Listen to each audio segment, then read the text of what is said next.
Tonight, a Yemenite man and the film about his family odyssey.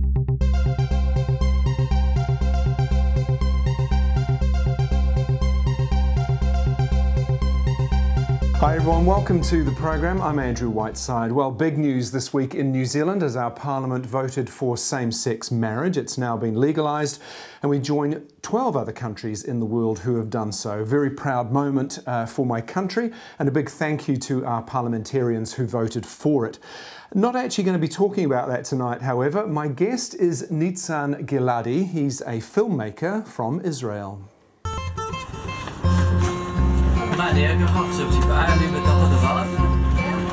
Family Time is the latest documentary film from Nitzan Gilady. It tells the story of a family holiday in the United States. Along the way, we share the story of his coming out to his conservative family. The film is currently showing in the Documentary Film Festival in New Zealand and begins screening in Melbourne, Australia this week. Nitzan, welcome to the program. Thank you. Really impressed with the film. It had its New Zealand debut the other day. What was it that made you make this film? I think that the stomach ache that I have been carrying for such a long time. I came out to my parents 7 years ago, and they took it really hard. Unfortunately, it was a really hard reaction to it, and it sort of like took us apart from each other. So for a long time we didn't really, we talked, but we didn't really talk. And I felt that the time has arrived that I have to do something that will bring us back together. And I was lucky to have that. My father decided to take us to the Grand Canyon to do that trip. And when he called, the first thing I said, no, there's no way I'm coming, because I knew what will happen. We'll be in this little crowded RV, and we again won't, talk, and again we'll run, although there's no way to run, but like we wouldn't, confront each other. And when he insisted, I said, all right, so I'm gonna bring my camera, because for me it was like, I'll bring the camera, and it's gonna be like a shield, it's gonna sort of like protect me from dealing with everything. I could just like hide myself behind the camera.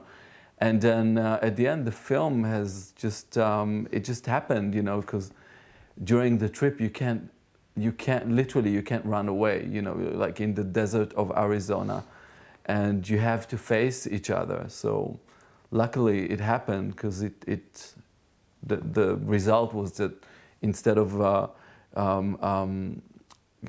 us staying apart, we really came together as a family. I was amazed at how honest everybody is, because I couldn't imagine my family enjoying being filmed and opening up like that. But I was really surprised at how honest they were and how much humour there was, even in confronting these issues. And it's funny, because I never expected that it would be funny.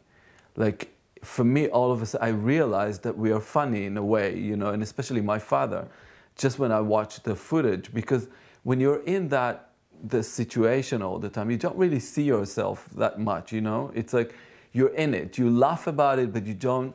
I still, in my mind, I always felt like, oh, we're serious, everything is too dramatic, and because maybe that's how I am, a bit of a drama queen in a way.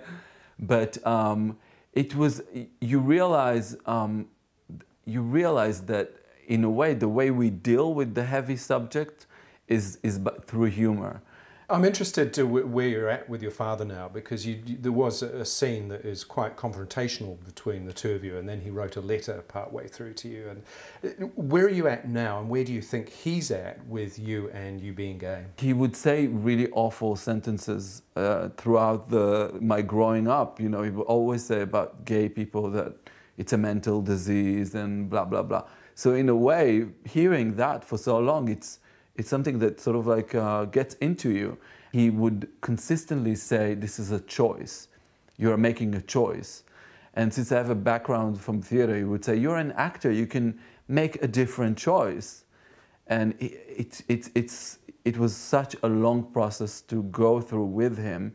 But the great point that happened with this film is that he got so surprised, I think, because when it was premiered at the Jerusalem Film Festival, he was just shocked to see how the extended family, because my aunts and my uncles have arrived and all the extended family, and they really embraced the film, and all of a sudden he didn't know what to do. Like, how come it happened?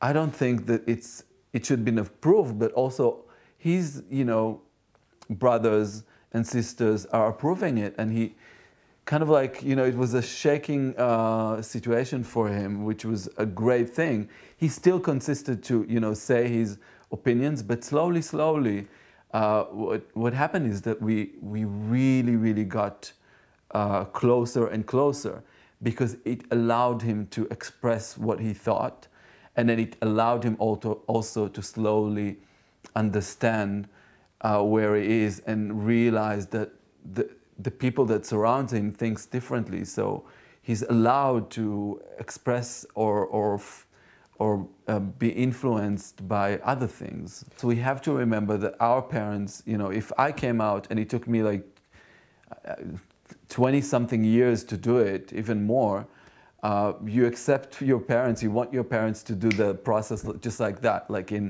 go through it in a few days and just accept me. And you forget that some of the parents have a long process of coming out, I have to say, I actually found your father really likable. Okay. And I didn't feel overly offended by what he was saying, because I understood where it was coming from. And it was also obvious to me that he loved you very much. And that often when he'd make a statement that was controversial, or as you'd say, a little bit aggressive, he would then laugh afterwards. Because it's almost like he was recognizing that he was being so. All my friends all the time would say, your father is so funny, he's so funny, but I see him as my father, so it's hard for me to see how funny he is during like the normal, the normal day. Well, when you're in a family dynamic, it's never as fun as the people who are observing. Absolutely, it. absolutely. Yeah. But when you watch the film, like when I showed them the first time, I had to get their approval and to show them the rough cut, and I was really worried. I knew that inside of me, I knew that it's not gonna, they'll approve it. But I was really worried about it, because in a way I didn't want to hurt them, and also we really dealt with everything, and it's not just me. It's also my brother, who suffers from the post-trauma disorder.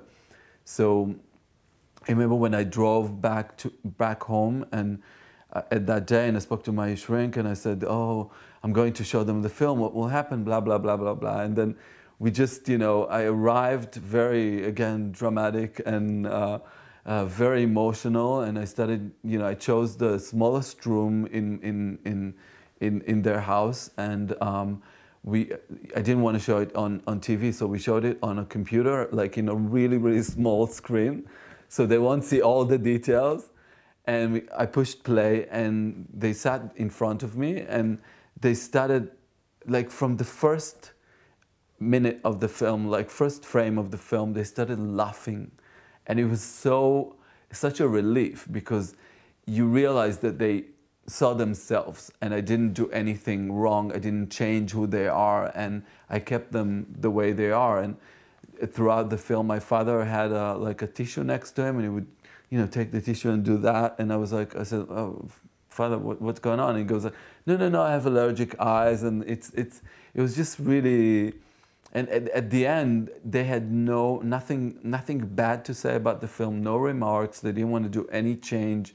They just hugged me and said it's an amazing film, and we're really excited about it, which is untrue in a way, It's like unbelievable. After that, I called my shrink and I said, "Come on, I've went through all this process of therapy, and at the end they just embrace it and approve the film so quickly. I thought that we'll have a fight, something, It was pretty amazing." I'm wondering if you have any thoughts about how to have a happy, successful life. That's the major thing that I go through. I always think that it has to do how successful I'll be with the films and where would I travel. And lately, I really look for just peace, you know, peace with myself, in terms of health, and to appreciate the little things, you know. That's how I consider happiness, you know, just accepting what happens to you, and not always running to try and reach something. You always, like, in my mind, I always felt like if I reach this and this and this, I'll become rich, you know, in a way, not just literally. So yeah, that's what I think. I think it has to do about, like, appreciate the moment, appreciate the little things.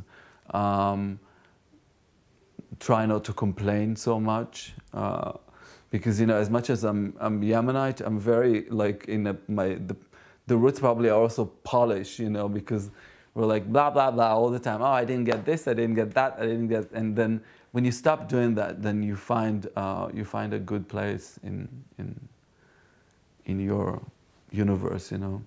Nitzan Gilady, thank you so much. Really appreciate your time. Thank you. Well, that's Gay Talk tonight for another week. Thank you for joining me. I'll see you again very soon.